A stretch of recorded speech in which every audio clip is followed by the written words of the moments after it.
Yung kaseryoso ha, kay dili rin seryoso ang storya anay. Anong gabulag? Kay nakabali ang parents. Ay, bawal. Iyahon. Given na mangguna okay ra, mangguna ba sa laki o may wala ba sa lalaki? Alam mo yung ay ako ang manggong ginikanan, di bawal, di ba?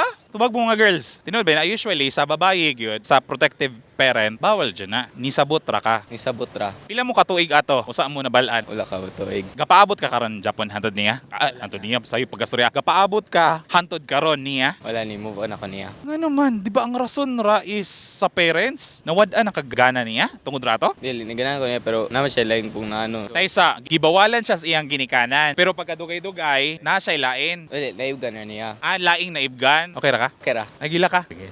Mensahe ni mo para niya. Wala ra amping. Wala kay kuan kaning kasakit. Wala. Dugay naman to. Kuan pa. Wala na to. Ikapila to nimo nga relasyon. Una. Ay. Oh. Ano gaduduwa ka? Kisa man ang uban? Wala. Nay plano karon? Wala pa. Study first sa. Mao. Okay na? Kina. Thank you. Thank you. Sige na, baka na.